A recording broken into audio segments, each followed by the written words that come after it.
Capítulo 8. Se é permitido o uso de perfumes e coroas. O uso de perfumes e de ornamentos não nos é absolutamente necessário.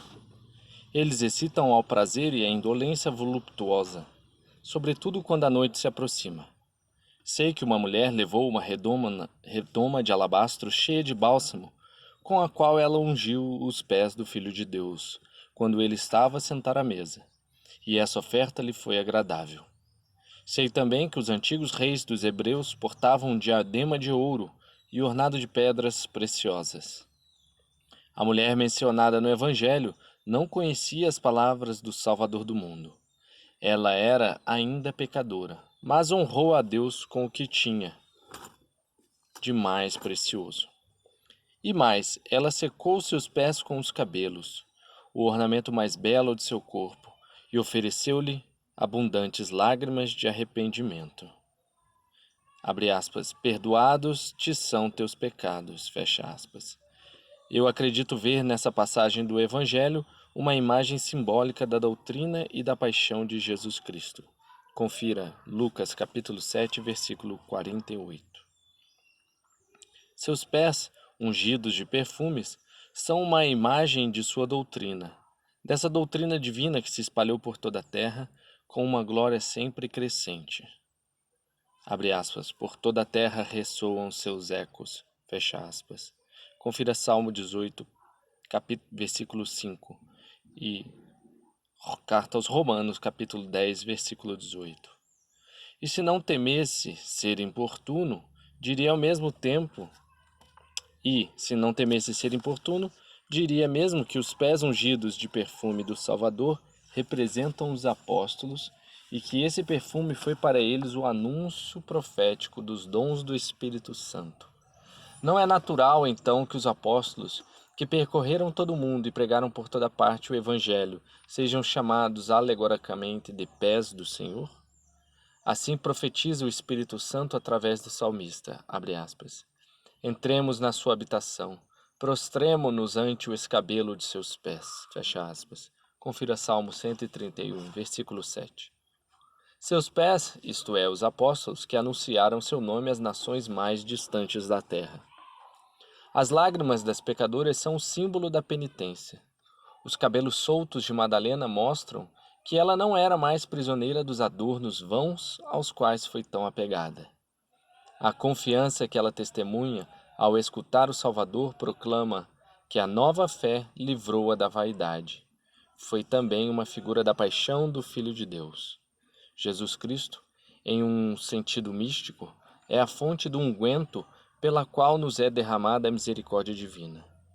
Judas, que o traiu, é um unguento adulterado, com o qual os pés do Senhor foram ungidos pouco antes de deixar este mundo, pois é costume ungir os mortos. As lágrimas representam ainda a nós mesmos, que somos pecadores e que temos fé em Jesus Cristo, o qual perdoou nossos pecados. A cabeleira solta representa também a aflição da Jerusalém desamparada, e sobre a qual os profetas tanto lamentaram. O próprio Salvador do mundo ensina-nos que Judas foi um traidor e um falso apóstolo. Abre aspas. O que mete comigo a mão no prato, este é o que me há de entregar. Confira Lamentações, capítulo 1, versículos 1 e 2, e Mateus, capítulo 26, versículo 23, Marcos, capítulo 14, versículo 20, e Lucas, capítulo 22, versículo 48. Esse comensal era um pérfido que traiu seu mestre com um beijo. Era uma alma dupla e hipócrita, cujo beijo era fraudulento e artificioso. Era a figura do seu povo, sobre o qual o profeta Isaías afirmou, abre aspas, este povo se chega para mim com a sua boca, e com seus lábios me glorifica, mas seu coração está longe de mim, fecha aspas. Confira Isaías, capítulo 29, versículo 13. É, portanto, bastante provável que, como discípulo, para o qual Jesus foi misericordioso, Judas era a figura do unguento, mas como traidor de um unguento impuro e venenoso. O perfume despejado sobre os pés do Salvador anunciou sua paixão e a traição de Judas que se aproximava. O Filho de Deus, quando lavou os pés dos seus discípulos e enviou-os a anunciar sua doutrina e a derramar suas graças sobre os gentios, comunicou-lhes o poder celeste necessário para espalhar suas palavras e boas ações nas diferentes nações, e despejou sobre eles um perfume cujo aroma suave penetrou de modo glorioso todos os habitantes da terra. A paixão do Salvador foi para nós uma fonte de graças, mas para os judeus de pecado. É o que o apóstolo declara expressamente com estas palavras, abre aspas. Graças a Deus que sempre nos faz triunfar em Jesus Cristo e que por nosso meio difunde o cheiro do conhecimento de si mesmo em todo lugar. Porque nós somos, diante de Deus, o bom cheiro de Cristo, nos que se salvam e nos que perecem. Para uns, na verdade, cheiro de morte e para a morte. Para outros, cheiro de vida e para a vida. Confira segunda carta aos Coríntios, capítulo 2, versículos 14 e 16. Para uns esse aroma era uma fonte de morte e para outros uma fonte de vida. Os reis hebreus que usavam coroas de ouro e pedras preciosas e ungidas carregavam sobre a cabeça, sem o saber, o símbolo de Jesus Cristo. As esmeraldas, as pedras preciosas, representam o Verbo. O ouro, sobretudo, que é incorruptível, exprime a sua incorruptibilidade. Os magos presentearam-no com ouro pouco após seu nascimento. É o símbolo do rei e da sua coroa imortal, pois estes não cairão como a flor. Confira Mateus capítulo 2, versículo 11 e Isaías capítulo 40, versículo 7. Os sentimentos de Aristipo, de Cirene, filósofo da vida lânguida e licenciosa, não me são desconhecidos. Eis os sofismos que ele propunha. Abre aspas. O cavalo e o cão que ungimos de perfumes não perdem seu vigor. O homem, portanto, também não o perde. Nota. Confira Aristipo, Fragmentos, página 67. Platão, Menexeno, 238. Diógenes Laércio, Vida dos Filósofos Mais Ilustres, volume 2, capítulo página 76. Mas o uso pueril de perfumes não seria culpa dos animais, desprovidos de razão, mas do homem racional. Encontramos perfumes de diversas espécies. Os feitos a partir do cipreste e do nardo, que são os mais estimados, os de rosas e de lírios. As mulheres usam perfumes secos, líquidos ou pastosos ou odorantes, e com os quais elas se regam abundantemente. Elas inventam novos perfumes todos os dias para contentar seu desejo insaciável de se parecer belas. Seus hábitos, seus leitos, suas casas, tudo é perfumado. Até mesmo os vasos que servem às funções mais vis exalam um aroma agradável. Eu aprovo a conduta daqueles que, exasperados pelas consequências dessa tola obstinação de perfumar-se, baniram das cidades bem governadas os boticários. Pois os perfumes corrompem os bons modos e tornam os homens efeminados. Essas leis estendem-se também aos tintureiros, que tingem os tecidos com cores muito berrantes. É um crime dar entrada a esses perfumes refinados e a esses tecidos falsificados nas cidades que professam amar a verdade. Os homens, sobretudo, não devem perfumar-se. Eles devem respirar somente a probidade. Já as mulheres, em vez de exalar perfumes, devem respirar somente a Jesus Cristo, que é a unção real. Que elas se tornem notáveis por sua pudicícia e pelas outras virtudes dadas pelo Espírito Santo. Que o odor divino que exala a castidade seja o único perfume que a mulher use. Esse perfume a embelezará e torná-la plena de uma alegria espiritual. É por essa unção e por esse aroma agradável que Jesus Cristo deseja que os seus sejam distinguidos. Ele próprio toma o cuidado de preparar esses perfumes com aromas celestes e deles fazer uso, como podemos conhecer por estas palavras de Davi. Abre aspas. Tem amor à justiça e detesta a iniquidade. Por isso te ungiu o Senhor, teu Deus, com o óleo da alegria, de preferência a teus companheiros. Dê preferência a teus companheiros. Aroma de mirra, de aloés e de cássia exalam tuas vestiduras, e dos palácios de marfim te alegra o som das liras. Fecha aspas. Confira Salmo 44, versículos 8 a 9. Devemos, contudo, ter pelos perfumes o mesmo horror que os abutres ou os caracóis, dos quais se diz que um pouco de essência de rosas os leva à morte. As mulheres podem usar moderadamente certos perfumes, que não entorpecem os homens. As grandes profusões de odores são mais próprias aos cadáveres que vamos sepultar do que ao uso da vida ordinária. O unguento, que é nocivo às abelhas e a outros insetos, é útil aos homens, pois excita a sua coragem, torna os membros flexíveis e dá mais agilidade e força nas batalhas. O perfume, que é um unguento mais suave, amolece a coragem. Do mesmo modo que banimos as grandes iguarias das nossas refeições, também não desejamos objetos que lisonjeiam deliciosamente os olhos e o olfato, temendo que a intemperança não entre na alma através dos sentidos, que são para ela como portas, e que devem ser sempre vigiados. Se objetarmos que o grande pontífice, isso é Jesus Cristo, oferece incensos de aroma suave perpetuamente a Deus, eu respondo que não devemos tomar essas passagens da Escritura ao pé da letra. Esse é somente um perfume espiritual, o bom aroma da caridade ou do sacrifício do seu corpo, que ele imola nos altares. É preciso, portanto, contentar-se com um azeite simples e natural para passar na pele, para acalmar, para relaxar os nervos e para eliminar o mau cheiro do corpo.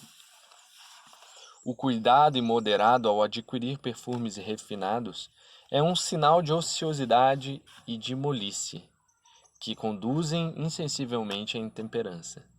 Se tenderes um fraco pelo vício, por menor que seja, essa má disposição aumenta pela comida, pelas conversações, pelos olhares, pelos ouvidos e por todos os outros sentidos. Assim como arrastamos um boi com anéis e cordas, do mesmo modo um homem intemperante é arrastado até o vício pelo aroma dos perfumes e das guirlandas. Banimos os prazeres que não têm nenhuma utilidade na vida. Assim, não nos permitimos os cheiros que servem apenas para lisonjear os sentidos. Há certos perfumes que não levam à molice, nem à luxúria e à impudência, que são salutares, sem ferir a temperança. Eles fortificam o cérebro e o estômago, quando esses órgãos estão mal afetados. Acalmam os nervos e são seguramente úteis contra diversas doenças. Não podemos condenar absolutamente o uso de todo tipo de aroma, desde que sejam usados para recuperar as forças perdidas, para curar quaisquer congestões ou para despertar o apetite. O poeta cômico aconselhou a besuntar e esfregar as mãos com perfumes, para fortificar o cérebro pelos aromas agradáveis. Nota. Confira Aleixo, Fragmentos, página 190. Besuntamos utilmente ainda as pernas com ervas que esquentam ou refrescam, conforme nossas intenções. Quando temos o cérebro congestionado de humores malignos, descarregamo-lo com aromas que chegam até outras partes do corpo menos importantes. O prazer que não tem nenhuma utilidade convém somente às mulheres licenciosas, que servem dos cheiros para excitar a concupiscência. Há uma grande diferença entre a profusão de perfumes e a simples unção. A primeira tem algo de efeminado, ao passo que a outra é útil à saúde. O filósofo Aristipo, que tinha o costume de se perfumar, afirmava ser preciso exterminar certos homens voluptuosos que, devido ao abuso que faziam dos bons aromas, desacreditaram de seu uso. Nota. Confira Platão, Menexeno, 238a, e de Diógenes Laércio, Vida dos Filósofos Mais Ilustres, volume 2, página 76. A Escritura afirma, abre aspas, honra ao médico por causa da necessidade, porque o Altíssimo é quem o criou. Porque toda a medicina vem de Deus, e ela receberá do rei donativos. Fecha aspas. Confira Eclesiástico, capítulo 38, versículos 1 e 2.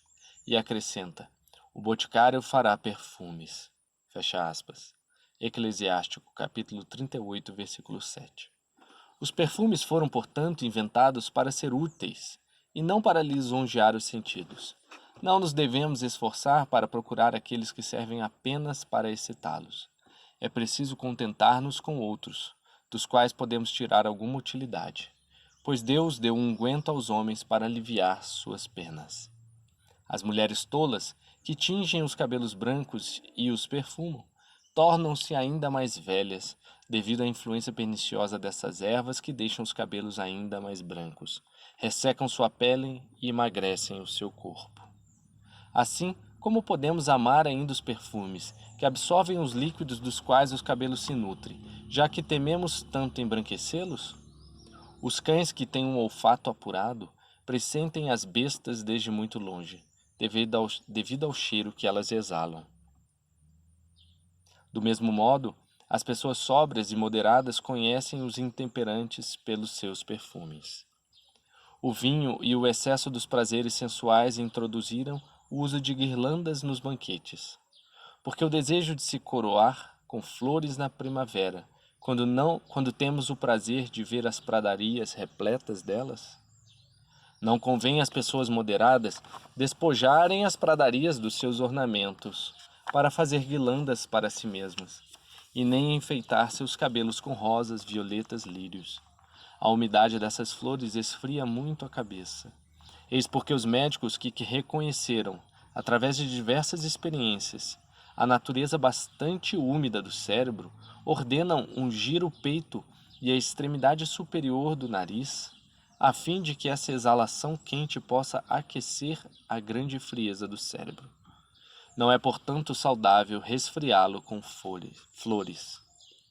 É necessário acrescentar que aqueles que se coroam com flores privam-se do prazer que elas podem fornecer, pois estando a guirlanda posicionada acima de seus olhos, eles não podem mais vê-las. Eles se privam ainda do prazer que poderia causar-lhes o aroma agradável que as flores exalam, porque elas estão além dos limites do seu olfato. Os cheiros evaporam-se para cima, sempre para cima, furtando do cérebro o prazer que ele poderia ter ao sentir o aroma dessas flores, se elas não estivessem nessa situação. Como sua beleza alegra a vista quando os olhamos. Somente um espetáculo tão agradável para nos levar a louvar o autor dessas maravilhas. Contudo, seu uso pode ser nocivo, tem pouca duração e sempre causam algum desgosto. Conhecemos por experiência o quanto as flores e sua beleza são frágeis, mas aqueles que as manejam estão arrefecidos ou aquecidos em excesso. Em uma palavra, o único prazer que as flores nos devem fornecer é o da visão. O restante não é um prazer legítimo, é deboche e incontinência. Devemos procurar apenas os prazeres honestos e permitidos, tais como os do paraíso, conforme nos ensina a Escritura. O homem é o chefe e o ornamento da mulher, e o casamento é a coroa do homem. Os filhos são como as flores do casamento, que são colhidas pelo jardineiro divino. Os filhos dos filhos são a coroa dos velhos. Os pais são a glória de seus filhos. Jesus Cristo, que é o Pai universal da natureza, é o chefe e a coroa da igreja. As flores possuem qualidades particulares, como as raízes e as ervas daninhas. Aquelas são úteis, ao passo que estas são nocivas e perigosas. A era é refrescante. A nogueira exala um vapor letárgico que entorpece. O aroma do narciso é demasiado forte e enfraquece os nervos, conforme sugere a etimologia da palavra. Os aromas das rosas e das violetas são medianamente frios e dissipam a gravidade e o entorpecimento do cérebro. Nota: confira Plutarco, Moralia, páginas 647 e 648. Não apenas nos é permitido se embriagar ao beber em grupo, é-nos mesmo proibido beber vinho. O açafrão e o ligustro, nos fazem cair num sono que não é de modo algum perigoso ou desagradável. Grande parte das flores aquece, com o seu aroma, o cérebro, que é frio por natureza, e diminui os excrementos que lá estão estagnados. Talvez venha daí o nome grego da rosa, que exprime a riqueza dos seus aromas, riqueza pródiga, que exaure e faz com que murche com tanta rapidez. O uso de guirlandas foi desconhecido dos antigos gregos.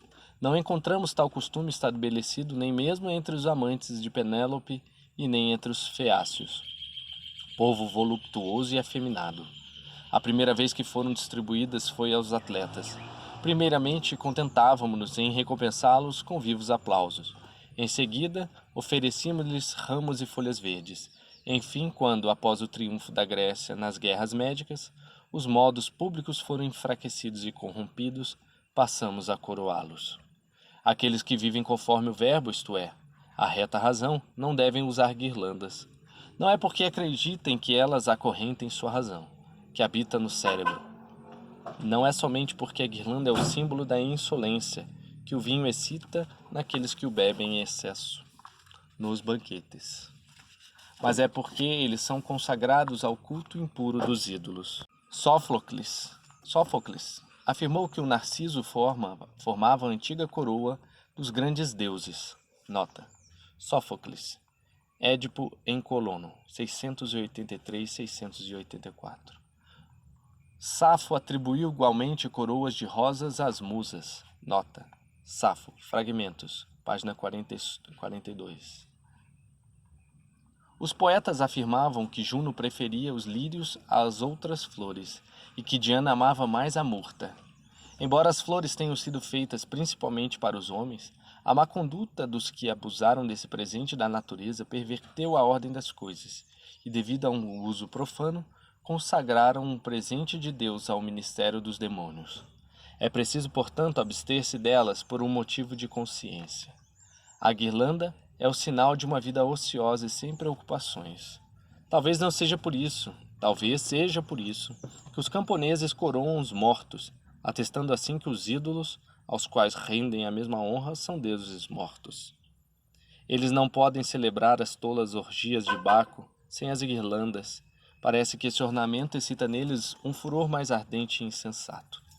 Não devemos ter nenhuma sociedade com os demônios, e tampouco coroar a imagem viva de Deus, o homem, como é feito com os simulacros mortos. Oferecemos a coroa da glória, o amaranto, àqueles que se portam com correção. A terra não produz essa flor, pois somente o céu pode fazê-lo. Seríamos desprovidos de razão se nós que sabemos que nosso mestre foi coroado de espinhos, nos coroássemos de flores, insultando a paixão. A coroa de espinhos foi o símbolo da nossa antiga esterilidade, pois por muito tempo não produzimos frutos, e fomos reunidos em torno dele pela igreja, da qual é o chefe. Essa coroa era, então, a figura da fé, da vida, por causa da substância da madeira, da alegria, por causa da etimologia da palavra coroa, da dor, porque ela era feita de espinhos, porque não é permitido se aproximar do verbo sem derramar sangue. As flores colocadas nas coroas murcham em pouco tempo. Assim, tudo que é fundado na iniquidade se dissipa e esvanece. A glória dos que não desejam crer em Jesus Cristo é efêmera. Após coroar Jesus, levantaram-no muito alto, atestando assim a profundidade da sua cegueira. A dureza do seu coração impede que eles penetrem no sentido dessa profecia, que eles veem como o opróbrio e a infâmia do Salvador. O povo extraviado não conheceu a Deus, cessou de ser Israel. Suas trevas não foram iluminadas pela verdadeira luz. Ele abandonou a Deus, ele o perseguiu. Ele esperou poder ultrajar o Verbo, ele o crucificou como malfeitor, mas o coroou como rei. Se ele não acreditou naquele que via apenas como homem, foi forçado a reconhecer o Senhor, Deus justo e clemente. De sua divindade, que seus ultrajes o forçaram a manifestá-la a seus olhos, eles mesmos renderam-na testemunho, ao elevá-lo ao alto e coroá-lo com esse diadema da justiça, com espinhos sempre verdes, e cujo nome está sobre todo nome. Esse diadema é fatal aos traidores que conspiram contra o Senhor, mas protege aqueles que se reúnem na igreja e que lá vivem em comum. Essa coroa é o ornamento dos que creem naquele que foi glorificado, mas é o flagelo e o suplício dos que se recusam a nele crer. Ela também é o sinal da maior obra de Deus, pois ele desejou levar na sua cabeça o peso dos nossos crimes e sofrer na parte mais nobre de seu corpo as marteladas dos pecados pelos quais somos culpados e que nós próprios deveríamos sentir. Como ele nos livrou, através de sua paixão, da maldição do pecado e das penas ligadas a ele. Como ele destruiu o poder, teve razão em dizer, insultando a morte: onde está, ó morte, a tua vitória? Onde está, ó morte, o teu aguilhão? Confira 1 Coríntios, capítulo 15, versículo 55.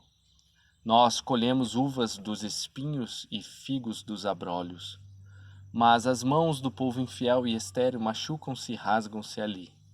Eu poderia ainda sobre este assunto dizer coisas que encerram um sentido místico. Quando Deus, que é o mestre soberano do universo, começou a divulgar sua lei e a manifestar seu poderio total a Moisés, ele se mostrou a seu servo como uma grande luz que brilha num arvoredo. Quando o Verbo cumpriu sua missão, estando ao ponto de retornar para onde veio, ele desejou operar pelos espinhos aquilo que operara pelo arvoredo. Isto para mostrar o que o poder do Pai e do Filho é o mesmo, e que o Filho é como o Pai, o começo e o fim dos séculos. Deixei de lado o método pedagógico para usar o dogmático, mas agora eu regresso ao meu assunto e retomo meu método. Mostramos que não somos obrigados a impedir absolutamente o prazer causado pelos aromas agradáveis, quando os utilizamos como remédios ou para nos alegrar, e nem de nos privar da utilidade desses perfumes. Se perguntarmos de qual ajuda podem ser as flores, aos quais não ousam delas se servir, que eles saibam que podemos compor ungüentos de uso muito salutar. O unguento de lírio é quente e apetecedor. Ele atrai, umedece, limpa, surrupia, excita a bile, adoça o acre dos humores. O unguento de narciso causa quase os mesmos efeitos que o lírio. O unguento de murta constipa, mas tira os maus odores que o corpo exala. O unguento de rosa refresca. Enfim, todas essas medicações e todos esses perfumes foram-nos dados a fim de que deles façamos bom uso. Enfim, todas essas medicações e todos esses perfumes foram-nos dados a fim de que deles façamos bom uso? A Escritura afirma: ouvi-me vós, abre aspas, ouvi-me vós, que sois uma prosápia divina, e como roseira plantada sobre as correntes das águas, frutificai. Difundir um cheiro de suavidade como o Líbano. Fecha aspas. Confira Eclesiástico, capítulo 39, versículos 17 e 18. Poderíamos dizer sobre esse assunto uma infinidade de coisas, supondo sempre que os cheiros e as flores foram feitos para as nossas necessidades, e não para inspirar-nos voluptuosidade e levar-nos a ter desejos criminosos. Se desejamos oferecer algo à nossa delicadeza, é preciso contentar-nos com o aroma agradável das flores e não usá-las para fazer guirlandas. O próprio Criador ensina ao homem, que é sua obra, tudo o que precisa saber para subsistir. Abre aspas. O essencial do que é necessário para a vida dos homens é a água, o fogo, o ferro, o sal, o leite, o pão da flor da farinha, o mel, os cachos de uva, o azeite e o vestido. Fecha aspas. Confira Eclesiástico, capítulo 39, versículo 31.